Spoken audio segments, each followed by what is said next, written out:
Når man stadig vekk får høre det at man ikke passer inn noe sted, og man har trodd det hele livet også, så havner man veldig langt nede. Da begynte jeg å miste veldig troa på meg selv igjen.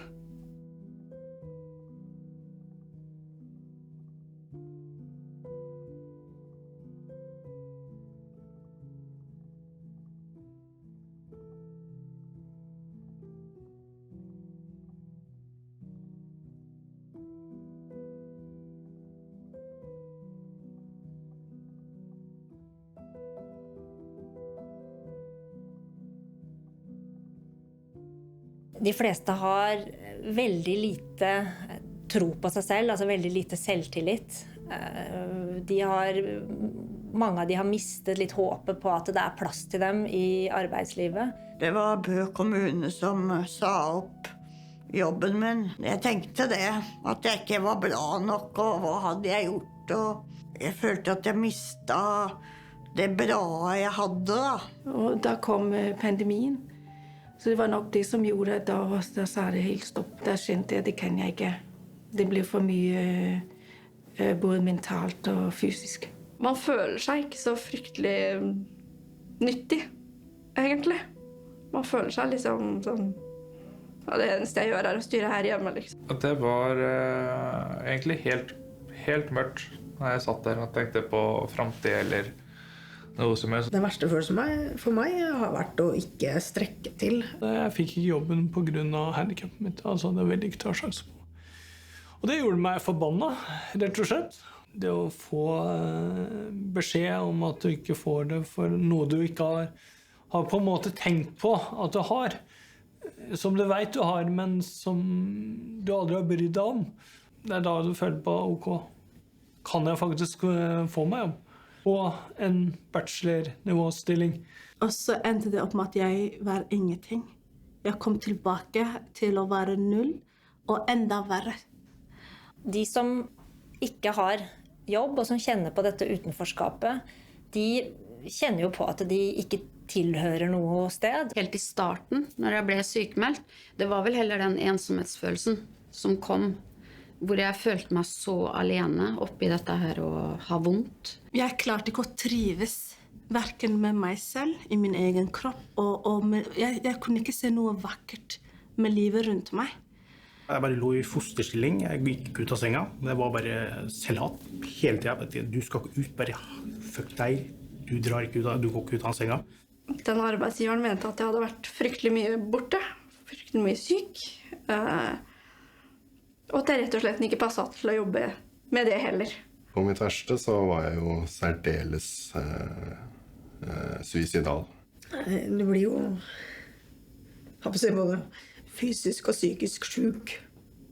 Og hvordan du skal klare neste uke, neste måned. Klarer vi jo å fortsette å bo der vi bor. Og ofte er det kanskje også disse menneskene som heller ikke har så mye tilhørighet til andre flokker. På den tiden så klarte jeg ikke å gå til A-etat, og jeg klarte ikke å be familie om hjelp, så desto mer ydmykende å gå ifra å ha ganske god råd til å sitte med en pappkopp i hånda og tigge. Så var jeg dårlig på å be om hjelp, da. Jeg sa jo alltid at nei, men det går bra, men det er jo fortsatt vondt. Så jeg var ærlig på det, hvordan jeg følte det, men jeg var også veldig klar og tydelig på det at jeg klarer meg selv. Og fordi vi har den kulturen med oss, som er veldig bra på sett og vis, så gjør det også at de som havner utenfor, de kjenner på den skammen. Lå jeg i senga i en måned i strekk. Eneste jeg klarte å kravle meg til å gjøre var å gå på do, eller kanskje spise et bær. Kan jeg ikke bare sulte i hjel nå? Jeg har ligget her så lenge nå. Hvorfor er jeg fortsatt i livet? Og det var bare en magefølelsen, hjertet og sånn, det gjorde så vondt. Det var sånn, satt der, eller lå der, og det var bare, føltes helt forferdelig. Kroppen bare verka, og det var bare helt for jævlig. Og der lå jeg kanskje et par dager. Bare gikk opp og drakk og spiste litt mat bare for å få i meg noe næring, og så bare rett tilbake til senga. Det var ikke før faren min kom på besøk at jeg kom meg ut. Og han ser ned på meg og ser rundt hva som er rundt meg, og Jeg var rot. Tydelig at jeg ikke hadde vært og dusja eller noe sånt på lang tid. De vennene jeg hadde igjen, hadde jo ikke lyst til å være på besøk eller henge med meg, for det var jo aldri ryddig. Det var jo skikkelig bomba rottereir. Jeg spiste det vi hadde igjen i leiligheten. Og de sortlagte øynene og et tomt blikk. Som en jente af den tid, så det vanskelig, fordi du liksom opdraget til at dette her, du stærk og modig, og du klarer det selv. Og du føler en forfærdelig dårlig samvittighed over for dem, som du plejer at bruke og være der for, fordi du ikke har den energi, som du vanligvis har hatt. Hver gang jeg var stresset eller jeg var redd, så kunne jeg bare sprekke ut. Og det utviklet seg da til flere kroniske sykdommer. Som gjør, nå jeg offisielt da en person med nedsatt funksjon. Jeg gående rullestolbruker. Ting vi opplever gjør store belastning for vår psykiske helse, at det også påvirker vår immunsystem. Og jeg et levende vitne til det. Jeg var redd for ikke å kunne klare meg selv, og jeg var redd for ikke å få hjelp, og derfor at ting ville bli mye vanskeligere. At jeg ikke at jeg liksom skulle stå alene i dette her. Det synes jeg var utrolig vanskelig. Vi jobber da med arbeidsinkludering. Hjelpe folk som står utenfor arbeidslivet i å komme inn i arbeidslivet. Vi veldig opptatt av brukermedvirkning, sånn at det hele tiden den kandidaten som kommer til oss, som styrer sin egen prosess. Jeg var jo først fryktelig nervøs, og veldig redd for at de skulle presse meg til noe som jeg overhodet ikke var interessert i. Første samtalen så skjønte jeg også det at hun hadde vært gjennom sine ting. Det å bli godt kjent med deltakeren, og grave etter ressursene, etter gullet, det ikke bare viktig for oss, men det så viktig for den deltakeren det gjelder.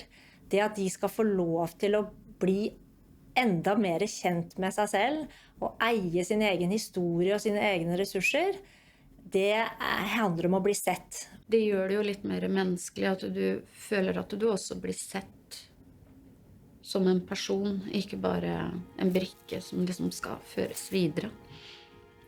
Han ga meg noen tips til hvordan søknaden skulle se ut. Rett og slett rådgivning om hvordan man skulle være så lurt på jobbintur.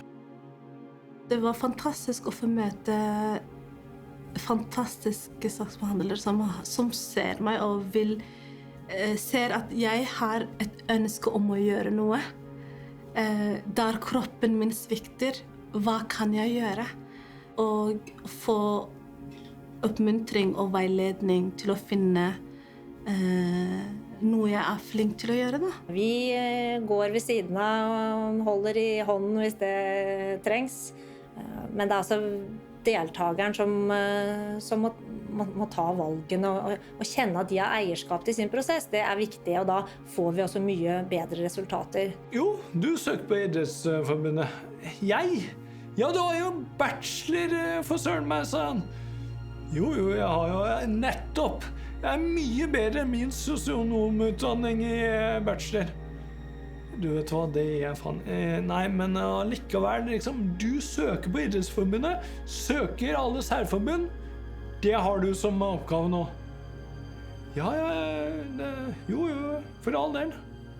Szczerze mogę to powiedzieć, że oni są wyspecjalizowani. Ja teraz już z perspektywy czasu, jak już tam pracuję na stałe, to z perspektywy czasu widzę, oni są wyspecjalizowani w tym i oni mają cel taki, żeby ludzi kierować do pracy.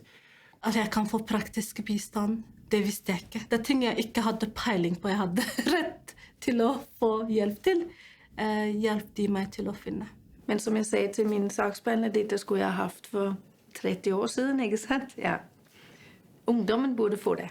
Så det viktigste vi gjør, det jo å skape en god relasjon. å skape tillit. Har vi ikke det, så får vi ikke til så mye. Trygge dem på den de er, og det de faktisk kan og har mulighet til. Det å gi de håp, og ikke minst troen på seg selv, og troen på at det er en jobb, det er en mulighet for dem der ute. De jo ikke sånn, de forteller deg ikke hva du skal gjøre, ikke sant? De jo en støtte. Hvor du så på en eller annen måte finner ut av nå, ja, men det sånn sett den retning som passer for meg. Jeg den type person. Flere av de deltakerne vi jobber med, de trenger en eller annen form for tilrettelegging når de skal inn i arbeidslivet. Og det kan være små ting, som å ha en spesiell stol eller en heve-senkepult. Eller at i begynnelsen så starter man kanskje veldig smått, jobber lite og øker gradvis. Jeg hadde vel møte med dem kanskje 1 gang i måneden, tror jeg det var, hvor de fulgte opp meg, og så bare spurte hvordan de gikk med meg, og de ga meg litt tilbakemelding om hva selve arbeidsgiveren syntes om meg og sånn da. Derfor da følte jeg at da gikk de gjennom dem på en måte da. Det var mer sånn at det var de jeg følte meg tryggest på, og da var det de jeg følte meg tryggest å få sånne beskjeder fra. Eller at man finner en stillingsprosent som passer, at det skal være 100%. Så det mange ulike tilpasninger, og det trenger ikke å innebære veldig mye for eksempel jobb eller kostnader. Ja, jeg startet jo med utplassering på 50 først. Og bare det å være, det å dra til noe, ha noe, det ble forventet noe av deg, det du gjorde ble satt pris på. Der folka rundt meg veldig flinke til å gi positive tilbakemeldinger og gi ros. Uten at det har fortalt så veldig mye om meg og min situasjon, liksom. Jakby to powiedzieć, zawinęłem do jakiegoś portu. Gdzieś znalazłem swoje miejsce, swoje bezpieczeństwo. Mogę budować jakąś przyszłość. Psychicznie nie muszę się zastanawiać nad tym, co będzie jutro. Ofte så trenger ikke den tilretteleggingen å være så stor eller vare så lang tid. Alle vet jo at det å starte i en ny jobb eller i en praksis, det jo litt skummelt for de fleste.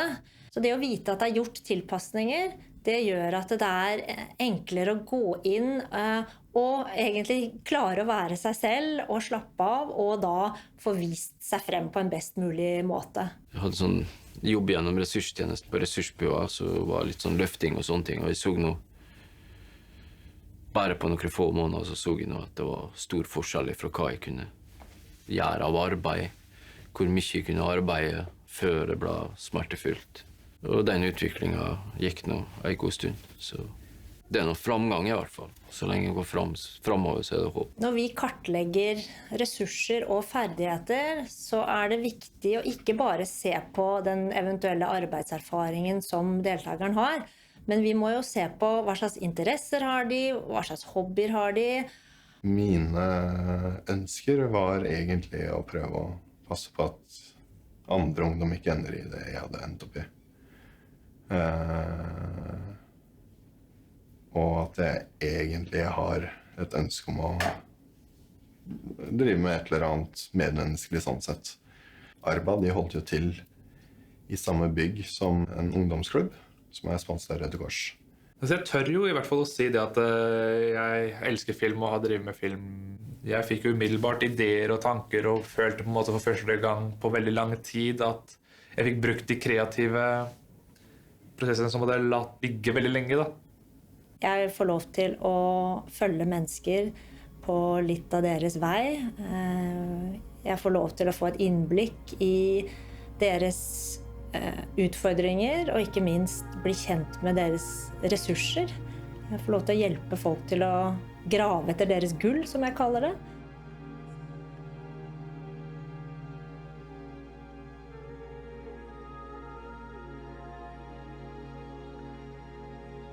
Så spurte vi denne praktikantjobben jeg hadde, om de hadde noe plass eller lignende for meg. I utgangspunktet hadde de ikke det. Men midt oppi alt dette her så skjedde det diverse greier på den ungdomsklubben. Det er en ungdomsklubb, og ting skjer. Hvor blant annet det var nesten knivstikking og diverse. Og det var ganske nære før jeg også var en av de som fikk en skarp kamerat i armen, for å si det sånn. Men jeg husker at jeg var særdeles rolig og avslappet nesten. Begynte heller å se etter hva jeg kunne gjøre for å unngå at dette skulle utvikle seg verre. Eller jeg husker jeg sa til sjefen min at du vet hva, jeg kan godt bli knivstukket nå, men jeg blir betalt for det. Og det at jeg hadde vist at for å skryte av meg selv, en stjernekar i denne rollen her også, var villig til å gjøre det slik at jeg faktisk kunne jobbe der. Og så er vi jo mennesker som har mange andre sider også. Det er ikke bare jobb. Og vi er opptatt av å se hele mennesket. Så vi ser jo den gode spillover-effekten det har på det sosiale, på det private, og hvor viktig dette er. En arbeidsplass har så fryktelig mye å si. Føler at det er behov for meg. Du duger. Det du gjør blir satt pris på. At man har et sted å gå til. Jeg var nødvendig, akseptert, til stede for folk. At man yter noe i samfunnet, og samtidig så er det jo sosialt. Du har noen å prate med, hvis det skulle være noe, ikke sant? Du kan dele sorger og gleder med, da. Bare kan være rundt andre. Er noe de faktisk ønsker, og at de ønsker at jeg skal ha det bra. Akkurat som jeg ønsker av det. Nei, altså når man da finner noen som på en måte pusher deg, og du samtidig da klarer å finne deg en jobb, så lysner plutselig mye, mye mer. Man føler at man har en plass som man passer inn. Å få tilbake min selvverdi som menneske også, og tenke at du er ikke en byrde, du er en person som har utfordringer, og med de rette hjelp, med riktig hjelp, så kan du gi tilbake også. På en god måte. Føler at den er et fullverdig medlem til samfunnet, skulle jeg si. Jeg har nå vært i fast arbeid en liten stund nå, og trives veldig godt med det. Og, håper å bli der til jeg blir pensjonist, skulle jeg si. Jeg har lært at uansett hva vi opplever, mennesker, vi er sterke. Det viktige er å få noen til å tro på det, og ha muligheten til å prøve seg fram. Vi tilpasser oss, vi lærer, og vi kan lære oss selv på nytt hva det vil si å leve et godt liv. En av de største utfordringene som du opplever når du står i en endring, fordi ting føles utrygt, er jo frykt. Men det er nettopp det det bare er, og det er bare frykt. Man må jo være litt åpen selv for å komme videre. Hvis du bare sier nei og nei og nei og nei, så kommer du ingen vei. Det er mye lettere, og når du har en person du kan jobbe med, og føler deg mye tryggere på. Ta sats, for du fikser det. Du er mye sterkere enn du tror. Tørre å kjempe en kamp, og ikke bare godta det de får beskjed om. For det er ikke alt man kan godta her i verden. Noe må man kjempe om også. Når du ser at du får til ting, så blir det lettere å få tilbake både selvtillit, selvfølelse. Det å gjøre noe som betyr noe for deg, det mener jeg er det aller viktigste. Hva har du lyst til å holde på med, og hvordan kan du ende opp med å leve av det du har lyst til å holde på med? Du kan jobbe 40 år i en jobb du hater, men hva slags person blir du ut av det? Du har kvaliteter du sitter med. Helt sikker på det. Det er veldig lett å tro at hvis man ikke går skoleruta som alle andre har lagt fram, så vil man for alltid være på utsida. Du må se det positive. Det er alltid noe som vil hjelpe.